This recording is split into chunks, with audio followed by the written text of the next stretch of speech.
اگر آپ کے موبائل کی کی بورڈ میں بھی یہ مسئلہ ہے تو ابھی میں آپ کو سکھاتا ہوں. دیکھیں یہاں پر مسئلہ اتنا نہیں ہے لیکن پھر بھی ابھی یہاں پہ دیکھیں یہ حروف تہجی جو ہے اردو والے پہ ہے یہ وغیرہ.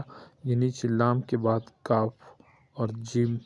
تو جیم کے اوپر جو خا ہے خے ہم خے بولتے. اس کے بعد یہ دوسرا یہ ہے والا اور یہ نیچے اس طرح بے آر سے ایک بٹن پہ ہے. اور نون اور نون غنہ اور تواضع یہ سارے سین یہ شین اور جے وغیرہ یہ سواد سین. تو یہ سب کو ایک ایک کیسے کرنا ہے آپ نے، کیونکہ جب یہ ایک بٹن پہ دو تین ہو تو یہ لکھنا بہت مشکل ہوتا ہے. تو اس کا آسان حل یہ ہے کہ آپ نے سمپل یہ نیچے یہ والا آپشن اس کے نیچے جو ہے یہ کی بورڈ کا آپشن جو نظر آ رہا ہے سب سے لاسٹ پہ دیکھ رہے ہو، اس کے نیچے یہ سیکنڈ جو چل رہے ہیں نا اس کے نیچے چیک کرو. اس کو آپ نے پریس کرنا ہے یہ والا، یہ پریس کرنا ہے. اس کے بعد آپ نے اردو پاکستان یہ سلیکٹ کرنا ہے. تو دیکھیے یہ سارے الگ الگ ہو گئے.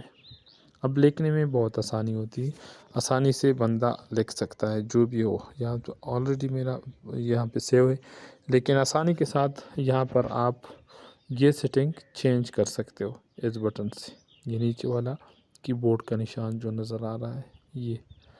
تو امید ہے یہ سمجھ آیا ہوگا، اور چینل پہ نئے ہو تو برائے مہربانی سبسکرائب کریں. آسان ٹپس. اللہ حافظ.